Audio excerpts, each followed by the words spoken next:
నమస్తే. నా పేరు doctor Suchitha, chief consultant of Arogyavardhini Ayurvedic hospital. చాలామంది లేడీస్ అంటే టీనేజ్‌లో ఉన్న పిల్లలు సరిగా తినట్లేదనో, లేదా బాగా వెయిట్ పెరిగిపోతున్నారని కొందరేమో వెయిట్ అసలు పెరగట్లేదని, ఇలా రకరకాల ప్రాబ్లమ్స్‌తో మనల్ని అప్రోచ్ అవుతూ ఉంటారు.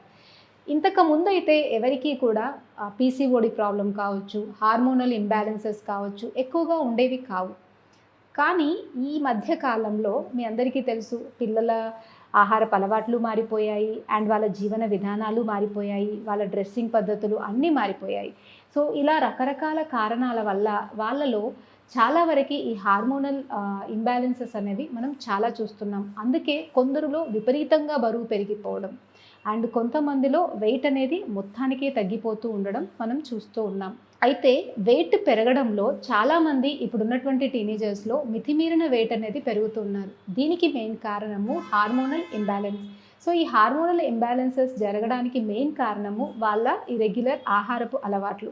ఎప్పుడైతే వాళ్ళ ఆహారపు అలవాట్లలో తగినటువంటి చేంజెస్ చేసుకుంటూ, లైఫ్ స్టైల్‌లో తగినటువంటి చేంజెస్ చేసుకున్నట్టయితే, మనం చేసే కొద్దిపాటి ట్రీట్మెంట్స్ వల్ల ఈ పీసీఓడి ప్రాబ్లమ్ అనేది కంప్లీట్‌గా తగ్గి వాళ్ళు నార్మల్ వెయిట్‌లో నార్మల్‌గా హెల్తీగా అవ్వడానికి 100% ఛాన్సెస్ ఉంటాయి. వాళ్ళు చేయాల్సిందల్లా డెఫినెట్‌గా మనం చెప్పినటువంటి కొన్ని రకాల చిన్న చిన్న లైఫ్ స్టైల్ చేంజెసే. అంటే ఒకప్పుడు ఇవన్నీ కూడా చాలా రెగ్యులర్‌గా అందరూ చేస్తూ ఉండేవాళ్ళు.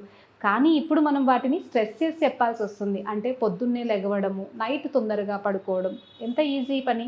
కానీ ఇది 100లో 90 మంది ఎవరు చేయట్లేదు. దీనివల్ల మనకి హార్మోన్స్‌లో చాలా చేంజెస్ వస్తాయి. అందుకే చిన్న చిన్న సింపుల్‌గా మనకి కనిపించిన వీటిల్లో మనం ఫాలో అయినప్పుడు చాలా చక్కటి రిజల్ట్స్ మనకుంటాయి. అందుకే ఫస్ట్ లైఫ్ స్టైల్‌లో మనం చెప్పినటువంటి హెల్తీ లైఫ్ స్టైల్ అంటే ఇంతకుముందు వాళ్ళు ఎలా ఫాలో అయ్యేవాళ్ళో అంటే ఎర్లీగా లెగవడము, లెగిసిన తర్వాత కూడా కొంచెమన్నా ఫిజికల్ యాక్టివ్‌గా ఉండేటువంటి లైట్ ఎక్సర్సైజెస్ చేయడము, లేదా యోగాసనాలు లాంటివి చేయడము, లేదా ఇవేది వద్దు అనుకుంటే అట్లీస్ట్ కొంత వ్యాయామంతో పాటు నార్మల్‌గా నడవడం కానీ చేసినా, లేదా ఇంటి పనులు కొంచెం ఎక్కువగా అంటే స్ట్రెయిన్ అయ్యేటట్టుగా, కొంత బాడీ స్ట్రెయిన్ అయ్యేటట్టుగా చేసినా కూడా బాడీ అనేది యాక్టివ్గా ఉంటుంది.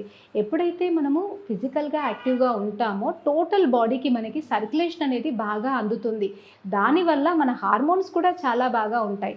చాలామంది తల్లులు అడుగుతూ ఉంటారు, మా పిల్లలకి ఎటువంటి మెడిసిన్స్ ఇప్పుడు ఈ పీసీఓడి తగ్గించడానికి వాడాలి అంటారు అని.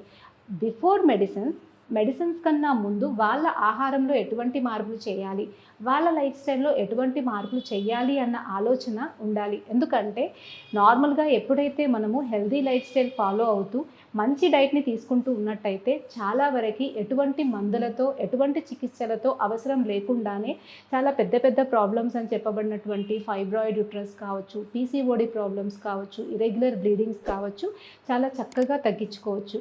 అండ్ అవి చేయడానికి కూడా చాలా కష్టమైనటువంటి పనులు కూడా కాదు. ఇంతకుముందు వాళ్ళు వాటిని రెగ్యులర్గా చేసినవే. కానీ మనము ఇప్పుడున్నటువంటి పరిస్థితులను బట్టి వాటన్నిటినీ మానేయడం వల్ల చాలా రకాల ప్రాబ్లమ్స్ని ఇప్పుడు అందరూ కూడా ఎదుర్కొంటున్నారు. కాబట్టి అట్లీస్ట్ ఇప్పటికైనా ఒక మంచి ఆహారపు అలవాటు అంటే లైఫ్ స్టైల్‌లో కూడా ఎర్లీగా లెగవడం అనేది చాలా ఇంపార్టెంట్. ఎందుకంటే మనం ఎర్లీగా లెగిసినప్పుడే మన బాడీలో ఉన్న టాక్సిన్స్ యొక్క ఎలిమినేషన్ అంటే వ్యర్థాలు ఏవైతే బయటికి వెళ్ళాలో అవి సరిగా వెళ్తాయి. వ్యర్థాలు వెళ్ళినప్పుడే మన జీవన క్రియ మెటబాలిజం అనేది సరిగా స్టార్ట్ అవుతుంది. సో, ఫస్ట్ దాని నుండి మనం స్టార్ట్ అవ్వాలి. అందుకనే ఫస్ట్ వీళ్ళకి మనం ఈ పీసీఓడి ప్రాబ్లం వాళ్ళకి ఫస్ట్ చెప్పే పాయింట్, మీ పిల్లలని తొందరగా లేపండి. అండ్ సెకండ్ వచ్చేసి మంచి ఫుడ్ పెట్టడం. బయట టైంకి ఏది దొరికితే అది జంక్ ఫుడ్ అండ్ ఎక్కువగా ఈ మధ్యకాలంలో ఫాస్ట్ ఫుడ్స్లలో చాలా రకాలైనటువంటి టేస్ట్ మార్కర్స్ని కలపడం వల్ల అవి లివర్ మీద మనకి చాలా చెడు ప్రభావాన్ని చూపుతున్నాయి.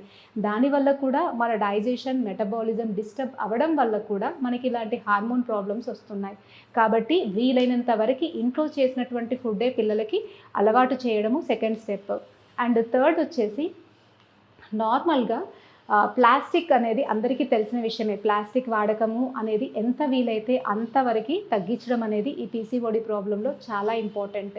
అండ్ ఫోర్త్‌ది పిల్లలకి కొన్ని మంచి బుక్స్ చదవడం, మైండ్‌ని రిలాక్స్‌గా పెట్టుకోవడం, ధ్యానము, మెడిటేషన్ లాంటివి కనీసం రోజులో ఒక 10 నిమిషాలన్నా చేయడం విధిగా నేర్పించాలి. ఎందుకంటే మానసిక ప్రశాంతత చాలా వరకు మనకి హార్మోన్స్ బ్యాలెన్స్గా ఉండడానికి అవసరం. సో ఫిజికల్గా వాళ్ళు ఫిట్గా ఉండాలి అంటే ఎక్సర్సైజెస్ ఎంతగా అవసరమో, మానసికంగా వాళ్ళు స్ట్రాంగ్గా ఉండాలంటే మంచి మోరల్ బుక్స్ చదవడము అండ్ మంచి విషయాలను వినడము అండ్ ధ్యానం, మెడిటేషన్ లాంటివి చేయడం వల్ల వాళ్ళు ఫిజికల్గా అండ్ మెంటల్గా కూడా స్ట్రాంగ్గా ఉంటారు అండ్ బ్యాలెన్స్గా కూడా ఉండగలుగుతారు.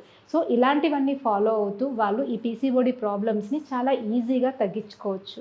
ఒకవేళ ఇలాంటివన్నీ ఫాలో అవుతున్నా కూడా ప్రాబ్లం ఎక్కువగా ఉన్నట్టయితే ఆయుర్వేదిక్‌లో రకరకాల ట్రీట్మెంట్స్ ఈ పీసీఓడిని కంప్లీట్‌గా తగ్గించడానికి, ఆ పీసీఓడిలో జరిగేటువంటి వెయిట్ ఎక్కువగా పెరిగిపోవడము, అవాంఛిత రోమాలు అండ్ మెడ దగ్గర అండ్ తొడల దగ్గర నల్లగా అయిపోవడము, చర్మం అంతా కూడా నల్లగా అయిపోయి కాంతి లేకుండా అయిపోవడం, ఇర్రెగ్యులర్‌గా పీరియడ్స్ రావడము, ఇలా అన్ని రకాల ప్రాబ్లమ్స్‌లో కూడా చాలా రకాలైనటువంటి ఔషధాలు, ట్రీట్మెంట్స్ మనం ఒక 2-3 మంత్స్ చేసినట్టయితే కంప్లీట్‌గా తగ్గించుకోవచ్చు.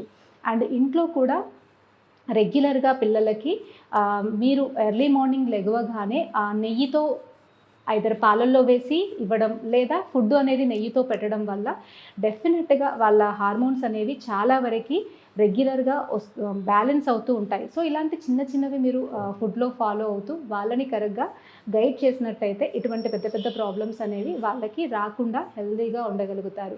సో మీకు మీ పిల్లలకి ఇటువంటి ప్రాబ్లమ్స్ ఒకవేళ ఉన్నట్టయితే తప్పకుండా ఆయుర్వేదిక్‌లో చెప్పబడినటువంటి ఇలాంటి లైఫ్ స్టైల్ మోడిఫికేషన్స్‌ని ఫాలో అవ్వండి. ఒకవేళ అయినా కూడా ప్రాబ్లమ్ తగ్గనట్టయితే డెఫినెట్‌గా మమ్మల్ని సంప్రదించండి.